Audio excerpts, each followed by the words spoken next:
Voilà, alors je viens de recevoir le feu vert du grand chef, donc on va pouvoir procéder, comme on dit.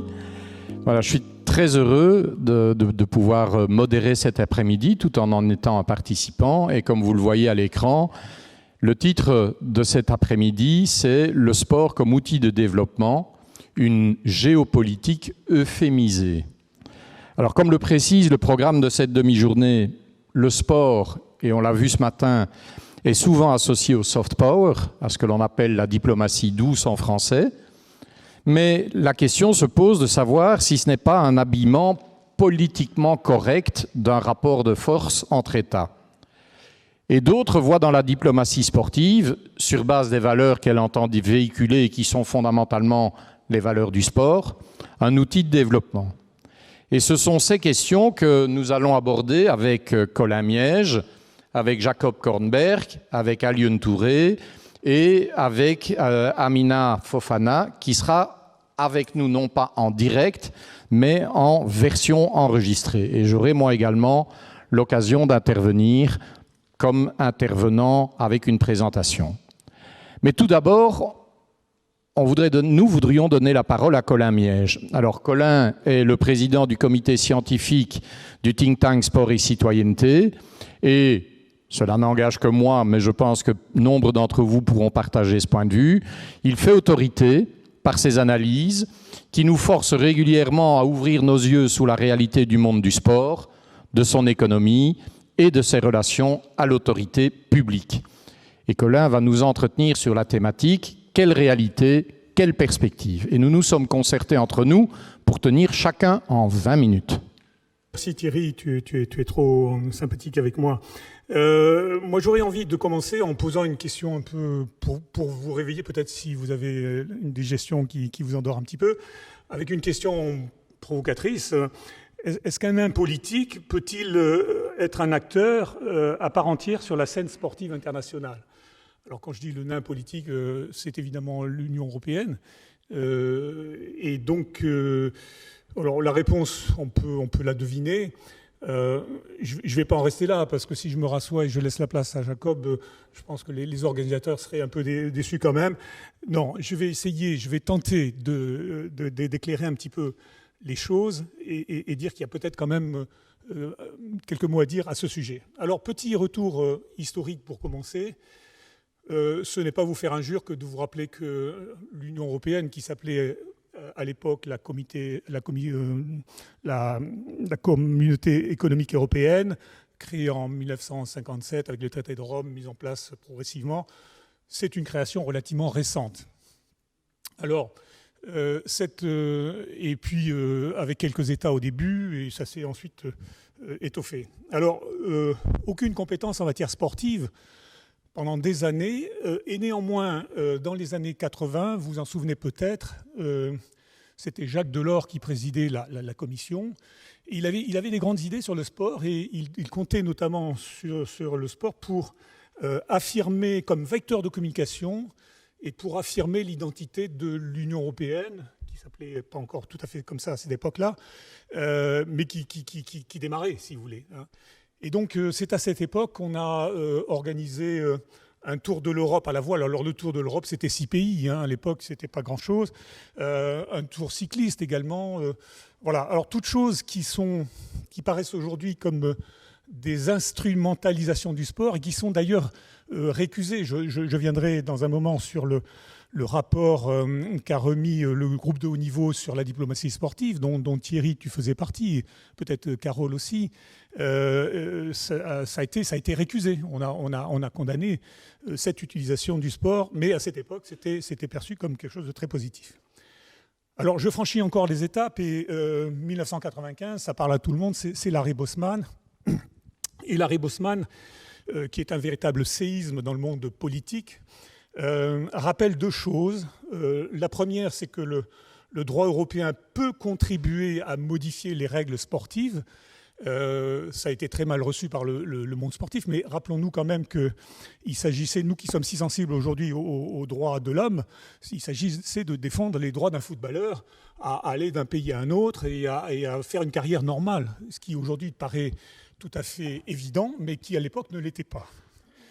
Et le deuxième effet de l'arrêt Bosman, qui est aussi, à mon avis, très positif, c'est que ça a suscité une intense réflexion sur ce qu'on appelait à l'époque le modèle sportif européen. On va y revenir. Et il y a eu toute une série de documents qui ont été distribués par la Commission, beaucoup de réflexions, puisque finalement l'arrêt Bosman était quelque part ressenti comme une menace sur ce fameux modèle sportif européen. Et on verra que ces préoccupations, elles sont très actuelles aujourd'hui. On se souvient du projet de Super League qui date de cette année, où on a ressorti encore une fois le modèle sportif européen qui aurait pu être menacé par ce projet de Super League et qui rappelle étrangement le projet de médias partenaires de ligue fermée à cette époque.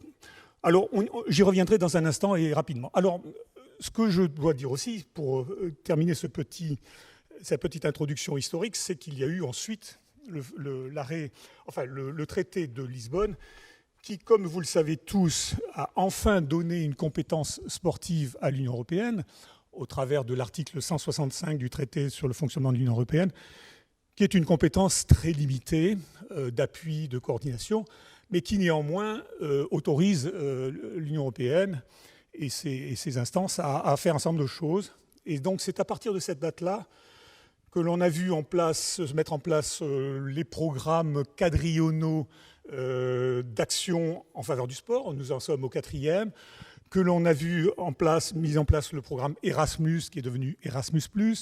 On y reviendra peut-être, qui a favorisé les échanges de toute nature, et que la notion également de diplomatie sportive a commencé à émerger, à tel point que, comme je vous le disais, un groupe de haut niveau a été installé par le commissaire à l'époque, en 2015, dont quelques éminents représentants sont ici présents et pourront peut-être nous en dire un mot, et qu'il a formulé en 2016 un certain nombre de recommandations sur lequel, comme on m'a incité à être bref, je ne vais pas revenir, mais bon, il s'agissait d'utiliser l'outil sport en appui à la diplomatie traditionnelle, pour faire très très simple. Et puis il y a eu les fameuses conclusions du Conseil sur la diplomatie sportive, qui datent de la même année, où on a... J'ai extrait 2 phrases qui peuvent vous intéresser. D'une part, la diplomatie sportive, elle fait partie de la diplomatie publique, donc c'est un élément, c'est un adjuvant, c'est un autre moyen peut-être de faire de la diplomatie. Et puis, cette phrase également, le sport peut contribuer à renforcer et à compléter la diplomatie de chaque État et de celle de l'Union européenne. Alors, de chaque État et de celle de l'Union européenne, on va y revenir.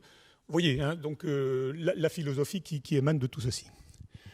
Alors depuis lors, quelques réalisations concrètes sur lesquelles, là encore, les représentants du groupe ici présents pourront peut-être dire quelques mots, mais donc on a aménagé le programme Erasmus+, qui au départ était cantonné à peu près strictement aux États membres et puis aux États périphériques. Donc on l'a ouvert beaucoup plus largement à d'autres pays, des pays tiers.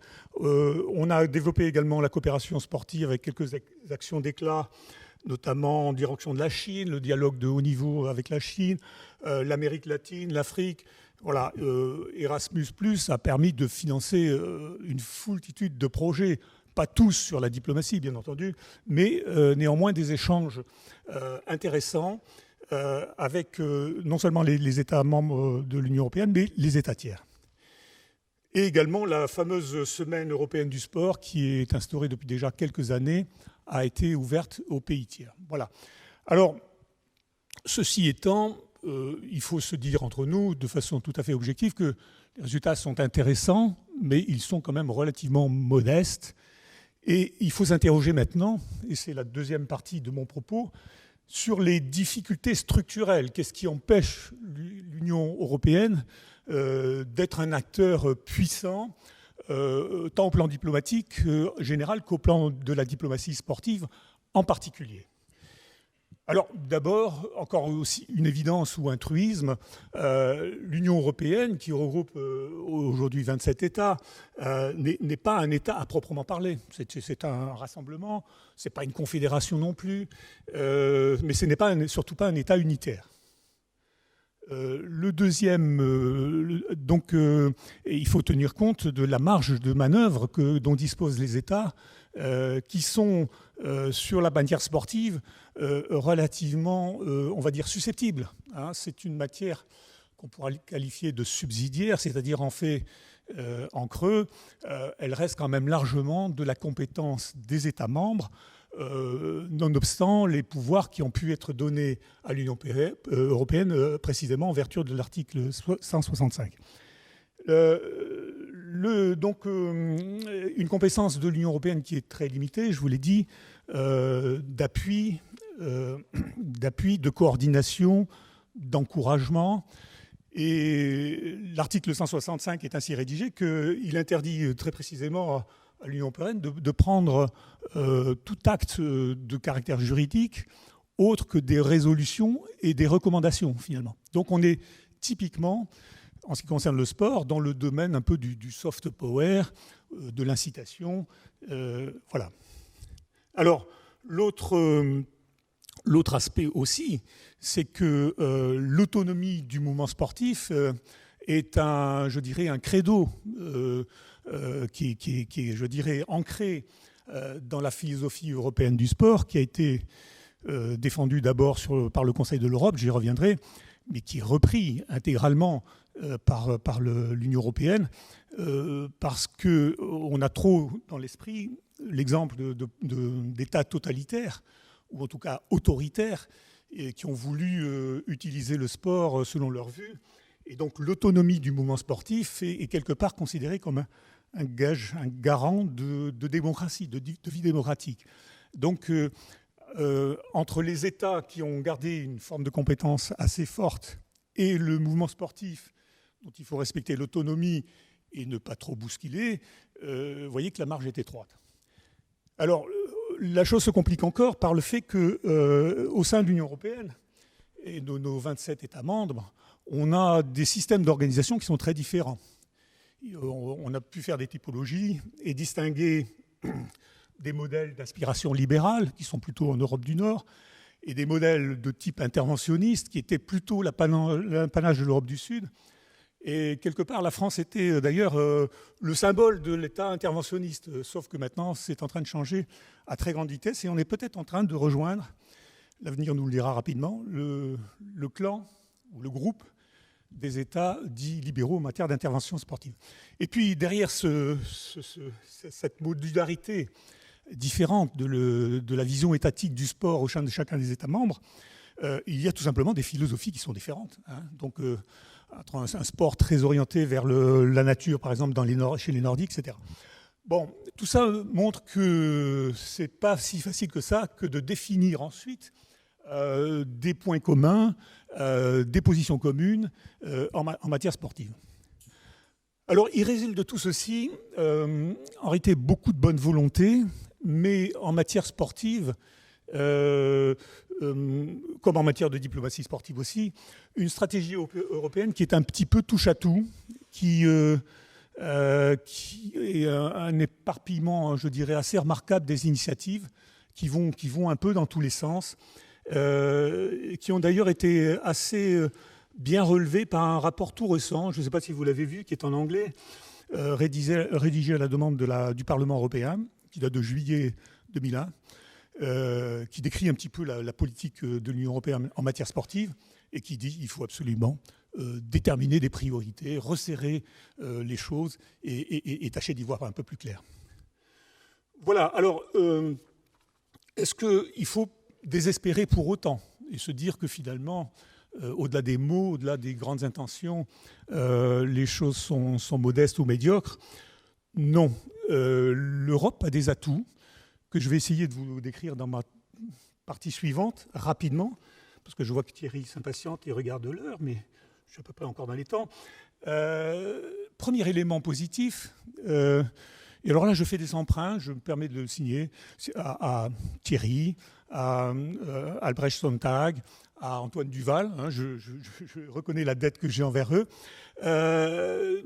Ils ont pu dire, les uns ou les autres, que d'abord l'Union européenne n'est pas un État, et du coup, du coup, elle a une image positive quelque part, parce qu'elle ne se conduit pas comme un État un peu virulent, un peu agressif ou dominateur, ou en tout cas déterminé à poursuivre ses objectifs, tels que nous en donne l'exemple de la Chine, de la Russie ou des États-Unis. Non, c'est un État, c'est une entité qui bénéficie d'une image plutôt positive parce qu'elle véhicule également, c'est inscrit dans le traité un peu partout, des images positives de démocratie, de participation, d'entraide, etc. Donc, quelque part, l'inconvénient de l'Union européenne est aussi son avantage. Elle a une bonne image et le message qu'elle peut délivrer ne sera pas forcément suspecté d'être biaisée parce qu'elle n'a pas un intérêt très particulier auquel fait référence. Alors l'autre atout, c'est le deuxième, je parlais tout à l'heure du Conseil de l'Europe, qui est souvent oublié. Quand je m'adresse parfois à des étudiants, ils ne savent même pas que le Conseil de l'Europe est installé à Strasbourg, donc sur le territoire français. Bon. Le Conseil de l'Europe travaille depuis des années dans le domaine du sport, et a constitué ce qu'on appelle un corps de doctrine européen du sport, fondé sur des valeurs humanistes très respectables, la lutte contre la violence, la lutte contre le dopage, les parités hommes-femmes, la lutte contre les discriminations de toute nature. Et donc, avec les fameuses conventions que vous connaissez et que je ne rappellerai pas très précisément sur le dopage, la violence, etc., la Charte européenne du sport qui date de 1972, qui est une référence, et puis plus d'une centaine de résolutions de toute nature, mais qui sont quand même un élément intéressant. Alors, on peut penser que cet acquis-là, on peut le faire valoir, on peut le défendre sans rougir, et peut-être tenter de le faire partager à ceux qui seraient moins enclins à le prendre en considération. Donc c'est peut-être ce que j'appellerais de façon un peu triviale, un produit possible d'exportation, si tant est que ceux auxquels on veut l'exporter veulent bien aussi l'accepter. Et puis, il y a cette fameuse notion de modèle sportif européen, sur laquelle je reviens, parce que je vous ai dit tout à l'heure que cette notion a émergé en 1998, à travers un document de consultation que la Commission avait largement distribué. Et puis... Bon, il a vécu sa vie. Et puis est arrivé en 2007 le livre blanc sur le sport. Et ce livre blanc a assez nettement pris du recul par rapport à la notion de modèle sportif en disant les grands traits qui le caractérisent, que je résume très rapidement. On disait que le modèle sportif européen était caractérisé par la structure hiérarchique et pyramidale, par les compétitions ouvertes et notamment le principe de promotion et de relégation des compétiteurs, et puis surtout les fonctions sociales et éducatives du sport. Bon, le livre blanc disait tout ceci, c'est très très très bien, mais c'est pas forcément la propriété unique. Il y a d'autres exemples de modèles à l'extérieur qui sont aussi construits. 5 minutes encore, c'est largement suffisant. Et on opposait à l'époque, en 1998, le modèle sportif européen au modèle nord-américain avec ses ligues fermées. Voilà. Alors, donc, tout d'un coup, le modèle sportif européen revient tout à fait d'actualité, mais je vous dois dire, vous avouer franchement qu'il est tout aussi imprécis, hein, tout comme les spécificités du sport. C'est encore un sujet fabuleux inscrit dans le traité. Qui peut dire exactement quelles sont les spécificités du sport? Voilà, mais c'est fait partie de ces notions mythiques qui sont, sans être très précises, sans avoir de base juridique solide, sont néanmoins des instruments. Alors, le troisième avantage, atout de l'Union européenne, c'est son expertise et son savoir-faire, enfin celle en tout cas des États membres, en matière d'organisation de grands événements sportifs, en matière de technologie du sport, etc. Donc a vécu des acquis, y compris en termes de technologie et d'économie, qui sont importants et voilà. Le quatrième avantage, on l'oublie souvent un petit peu, c'est l'ancrage territorial de tous les sièges des grandes fédérations internationales en Europe occidentale, 75%, et singulièrement en Suisse. La Suisse et peut-être un nombre considérable. Donc, et ceci est important parce qu'il y a des réseaux qui se créent et on sait comment fonctionne le sport dans ces instances-là. Donc ça aussi, c'est un avantage. Alors, je vais terminer pour vous dire quelles sont, à mon avis, les perspectives dans une vision optimiste, naturellement, qu'on pourrait souhaiter à la diplomatie du sport en Europe, valoriser les atouts, la valeur ajoutée de l'Union européenne, mieux utiliser les atouts. Donc, il y a le respect des droits de l'homme. C'est la Cour européenne des droits de l'homme. Ce n'est pas des sujets anodins. On l'a vu, on a cité l'exemple du Qatar, on a cité l'exemple de la Chine. On sait que les opinions publiques sont désormais très réceptives à ces sujets-là. La Cour européenne des droits de l'homme a rendu un certain nombre d'avis concernant des sportifs, notamment par rapport au dopage, par rapport à l'obligation de traçabilité qui leur est faite. C'est un point important. L'autre aspect important, je vous parlais de l'arrêt Bosman. Le droit européen est un droit très puissant, très puissant. Alors certes, c'est un droit économique qui est limité à la libre circulation, à la libre concurrence pour l'essentiel. Mais quand on regarde un petit peu la litanie des décisions de la Cour européenne, la Cour de justice de la Communauté européenne ou de l'Union européenne en matière sportive, il y a bien plus que ça. Il y a bien plus que ça. Et donc, moi, je rêve un petit peu que ce droit européen puisse servir de contre-pouvoir. Alors, je vais en faire sursauter certains par rapport aux grandes organisations sportives internationales qui sont parfois toutes puissantes, contre lesquelles il y a peu de contreparties, qui parfois abusent de ce pouvoir et qui n'ont pas, c'est pas un secret pour personne, une gouvernance et un respect de l'éthique qui est toujours absolument irréprochable. Je dirais même que tous les mois, on apprend un scandale ici ou là. Et donc, ça pourrait être intéressant que ce droit européen puisse intervenir par le biais peut-être de la concurrence ou d'autres pour contribuer à réguler. Voilà. Alors, la gouvernance, je termine, Thierry. La gouvernance autour des grands événements sportifs. Donc, les ministres européens ont pris il n'y a pas très longtemps une résolution, une de plus, pour dire qu'on devrait y regarder à deux fois, ne pas accorder l'organisation d'un événement à un État qui n'offre pas les garanties, y veiller, dresser un front commun, mettre des principes en avant. Vous voyez qu'il y a un champ très vaste, au-delà des simples déclarations qui ont déjà été faites, naturellement. Voilà, alors donc dans les conditions d'organisation de ces grands événements sportifs, je vois le droit des athlètes, le droit des travailleurs sur les chantiers, les normes environnementales, etc., etc. Voilà, et puis pour terminer, rationaliser et coordonner les démarches. C'est vrai que ça part dans tous les sens. Je ne pense pas que vous me contredirez, vous les spécialistes, dans ce domaine-là. Eh bien, j'ai à peu près terminé. Ai-je bien épuisé mon capital de 20 minutes ? Tu as exploité ton capital au mieux. Eh bien, merci. Voilà. Ben, écoute, Colin, un grand merci. Alors, je propose qu'on prenne 4 ou 5 minutes pour l'une ou l'autre question. Et mon petit côté prof va faire que je serai intransigeant. Ce sera 4 ou 5 minutes. Ça va ? Quelqu'un voudrait-il intervenir ? Ou est-ce que le professeur Miège vous a tout dit ? Oui ? Carole. Tu es toujours une élève appliquée, Carole.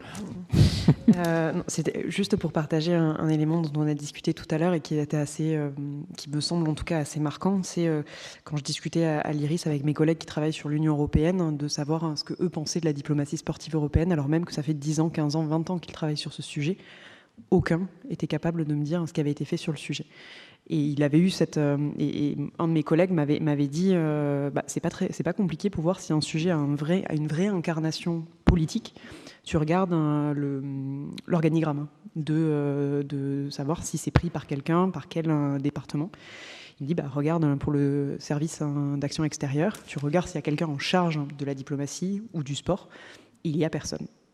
Ce qui veut donc dire que c'est la charge de tout le monde, et donc en réalité c'est la charge de personne. Et quand Maria Gabriel a été désignée commissaire ayant le sport en charge, on lui a fait remarquer que le sport ne figurait pas dans la dénomination de son mandat. Et si voilà, c'est tout dire. Alors, il y a aussi ce fait, donc je faisais allusion à l'article 165 qui donne une compétence minimale à l'Union européenne.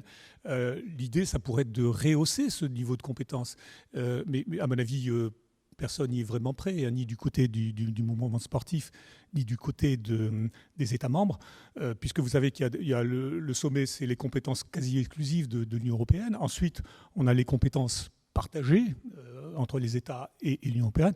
Et là, on est dans le troisième niveau, c'est les compétences d'appui, de coordination, de recommandation, etc. Bon, rehausser le niveau, un jour ou l'autre, ça serait très bien. Je crois simplement que les opinions publiques, enfin les opinions des chefs d'État, personne n'y est prêt actuellement. Voilà, c'est trop précieux. C'est trop précieux. Et on a dit ce matin... pourquoi je crois que c'est toi d'ailleurs, Jacob, qui disait pourquoi les chefs d'État viennent à 5 ans dans l'inauguration des Jeux Olympiques.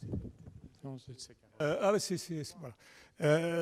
Les enjeux symboliques sont très très forts. Donc abandonner spontanément un tel enjeu symbolique, c'est pas évident. Mais du coup, c'est condamner la diplomatie sportive au niveau supérieur qui est de l'Union européenne à végéter un petit peu, parce qu'on respectera trop les desiderata des uns ou des autres, et Dieu sait si à un moment donné l'unanimité est difficile à constituer. Mais la petite phrase qui consistait à dire un outil de diplomatie pour les États et l'Union, c'est pas pour l'Union et les États. Hein. En langage diplomatique, ça se lit à l'endroit. Hein. Les États et l'Union. OK. Est-ce que je peux poser aussi ici? Pardon. Je suis là.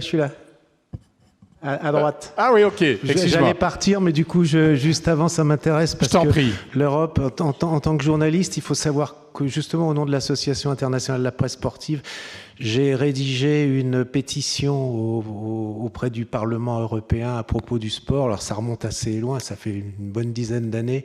C'était à l'époque où l'UEFA interdisait voulait faire payer toutes les radios et voulait faire payer tout le monde pour l'accès au stade, pour les ligues des champions. Et ça se passait également dans beaucoup de pays, notamment en Espagne, où on interdisait l'accès au stade. Fallait payer pour pouvoir, alors des fois même en payant, on n'avait pas le droit à cause des droits télé, mais bon, on faisait les droits télé, on les appliquait aux droits radio. Jusqu'à preuve du contraire, la radio, c'est pas un spectacle qu'on achète, c'est un droit à l'information si on veut couvrir un match à la radio.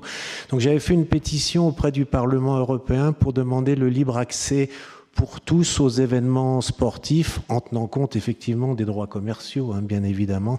J'ai mis 2 ou 3 ans j'ai eu 2 ou 3 ans d'attente, de pressing, etc., pour finalement être reçu au Parlement européen et pour défendre ce sujet. Alors ce sujet, j'ai eu l'impression que les parlementaires qui nous ont reçus tombaient sur le cul. Ils ne savaient pas que l'UEFA interdisait plein de choses. Ils ne savaient pas qu'on n'avait plus accès aux sportifs. Ils ne savaient pas qu'il fallait avoir beaucoup d'argent pour pouvoir rendre compte d'un événement. Enfin, j'ai rendu compte de la situation actuelle qui fait que la liberté de la presse en matière sportive ne peut plus être appliquée. Et puis, finalement, tout le monde était d'accord, hein, les députés de tous les bords. Hein. J'ai eu des gens d'extrême droite, d'extrême gauche, du centre, de tous les partis qui ont tous dit c'est scandaleux, il faut attaquer l'UEFA. Et puis ça remonte à une dizaine d'années, ça. On est passé en commission, on m'a dit ça a été finalement refusé par telle commission, par là, alors la presse, ça a été refusé. Je crois qu'on est passé en droit commercial, le seul qui nous c'est culture. Enfin, on a eu plein de commissions, on savait pas où aller, on nous renvoyait de commission en commission, et finalement on nous a dit ça va être retenu au niveau de la culture. Et puis finalement, ça a été enterré. Alors j'avoue que j'ai fini par laisser tomber parce que c'était épuisant de se rendre à Bruxelles. Alors j'ai vu des lobbies après et on m'a expliqué c'est pas comme ça qu'il faut faire des lobbies à Bruxelles. Il faut absolument pas passer par la voie légale. Il faut faire des lobbies, quoi. C'est la seule chose et c'est vrai que le sport, en tout cas, n'existe pas. Ça n'intéresse personne. Et l'accès aux événements sportifs pour les journalistes, c'était pas conçu non plus comme on ne considérait pas que c'était un droit, quoi. Et je crois qu'on a, voilà, bon, je vous dis juste une expérience. J'avoue que j'ai laissé tomber parce que j'étais tout seul à défendre ça quand on n'a pas non plus la structure derrière J'ai mis 10 ou 15 ans, hein, ça m'a pris, et puis bon, bah, j'avoue que j'ai laissé tomber. Colin, tu veux réagir? Oui, très rapidement. Oui, alors... Moi, Colin, je t'en prie. Sur des choses déjà un peu anciennes, mais je rappellerai qu'il y a quand même la directive qui s'appelait autrefois Télévision sans frontières de 1989, qui a été rebaptisée depuis, mais qui prévoit expressément l'obligation pour la possibilité pour les États membres de diffuser, d'arrêter une liste d'événements susceptibles d'être diffusés en clair. Bon, ça c'est le premier point, c'est important et ça fonctionne toujours. On est en train d'ailleurs en France de tenter de réactualiser la liste qui a été publiée par décret parce qu'elle a un petit peu vieilli, mais elle date déjà de 15 ans. Et puis, il y a eu aussi des décisions de justice, donc je n'ai pas tout à fait la date en tête, mais à l'encontre de l'UEFA, qui a obligé l'UEFA à laisser diffuser en clair des extraits significatifs de tel ou tel match, etc., et de distinguer les matchs premium qui étaient réservés pour l'UEFA, pour sa diffusion, d'autres qui pouvaient être diffusés sur les réseaux publics. Donc là, voilà très très précisément un apport du droit européen, aussi bien en justice, en décision de justice qu'en droit positif, qui ont permis de libéraliser un petit peu les choses et de les rendre plus acceptables. Donc il y a non seulement les individus, mais il y a également la vie économique des fédérations qui est régulée. Et moi, j'ai la faiblesse de penser que c'est régulé de façon positive. Bien. Et j'ajouterais, mais c'est une réalité aussi, que l'intergroupe sport du Parlement européen a été sérieusement rétrogradé depuis la législature actuelle. Il était beaucoup plus puissant dans la législature précédente que dans la législature actuelle.